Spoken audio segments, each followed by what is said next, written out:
So eto na nga po mga idol, gigil na gigil etong si Alyssa Valdez sa pagpalo kontra sa kupunan ng Sus Coffee. Muntikan pa ang Creamline Cool Smashers. Tignan din nating mabuti mga kaibigan ang ginawa nito ni Maring Gemma Galanza. Ang lakas ng hataw niya, talagang midin at may gigil. Well, finally mga idol, laban na nga po ng Creamline Cool Smashers. Ginamit nila ang tryo nila dito kontra sa kupunan ng Sus Coffee. Well, kung titignan po ninyo, starting 6 lineup ng Creamline Cool Smashers, which is talagang pangmalakasan. Bea de Leon, si Gumabo, Gemma Galanza, Bernadette Fons, si Kyle Negrito, nandiyan dyan po mga kaibigan. At nakita naman natin sa set 1 pa lamang po, very intense and crucial po talaga yung naging laban dahil nakita nyo naman ang Sus Coffee talagang lumakas, no? Natapos nga po yung set 1 sa score na 25-22, which is talagang lamang na ng halos 10 puntos, no? Kalagitnaan, no, bago matapos sana itong set 1, pero nakahabol po yung Sus Coffee mga kaibigan dito sa CCS. Ang nangyari ho kasi dito ay talagang nagpapalit-palit ng mga player nga po at nagkaroon ng maraming errors yung mga bench player po ng Creamline, which is talagang naging kampante. Pero ginamit si Alyssa Valdez pagdating po mga kaibigan ng set 2, which is dito nga po nakita naman natin talagang ang ganda naman ng performance ni Valdez, no?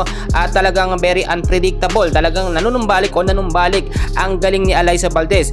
Pero natalo ang CCS sa set 2 sa score na 28-30. Gumagaling ang Sus Coffee na pag-aralan po nila, no, ang galawan po ng Creamline Cool Smashers. Pero pagdating ng set 3 mga kaibigan, dito talaga sobrang unpredictable talaga yung naging laban. Early pa lamang ng set 3, lamang na po agad itong Sus Coffee mga kaibigan, which is kung titignan po ninyo, muntikan pang matalo sa set 3 ang Creamline Cool Smashers. Pero dahil nga po kapag mga intense and crucial na game, dyan po lumalabas ang tunay na galing ng CCS. Hindi nila pinabayaan na matalo sila, which is hinabol pa nila yung ilang puntos na kalamangan ng Coffee mga kaibigan dito sa set 3. Kaya naman nakuha ng CCS ang pagkapanalo dito nga po sa set 3 sa score na 26-24. Then pagdating ng set 4, hindi na po nagpabaya dito ang Creamline mga kaibigan. Talagang binigay nila yung best nila at hindi nila inisip na mahina ang Coffee. Talagang malakas din ang kupunan yan dahil araw-araw ho yan nagpa-practice.